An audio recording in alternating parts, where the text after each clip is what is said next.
So children, we performed the activity and the result of the activity was that you saw the image of the object, which shows that reflection takes place from a smooth mirror. Now in this video we are going to learn about two types of reflections, regular and irregular reflection. Tell me children, what is the similarity between a wall and a mirror? Yes, both are opaque objects. But what is the difference then?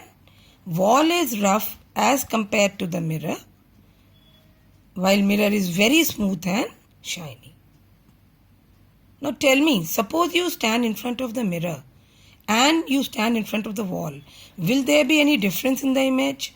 Or will the image be formed? Or will the image be not be formed? So what you will find that on the wall there will be no image formed. But in the mirror you will get a clear image. Now why does it happen? So we will be learning this.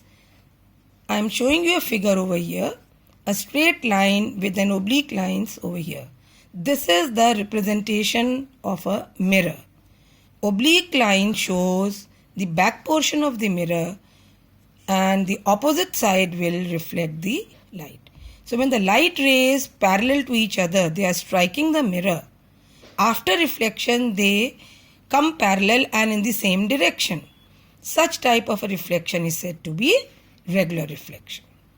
While if you have a rough surface, see I have shown you an uneven surface here, wavy surface like a wall. Light rays, they are striking the wall in one direction and parallel to each other. But after reflection, they move back in different directions. Such reflection is said to be irregular reflection or diffused reflection. Now in regular reflection, what you found? A clear image was formed. But in irregular reflection or diffused, the image is not formed. So you must be thinking that it's of no use, irregular reflection. No children, irregular reflection is most of the use in the world. How? See, I have written a note here. Diffused or irregular reflection is very important because it helps us to see the things around us. Now you must be thinking how? See, when the light falls on an object, it gets reflected and it reaches our eye, so we are able to see the object. So when light falls on the different objects, irregular reflection occurs. Due to this, these light rays, they move in different directions and you are able to see the things around us.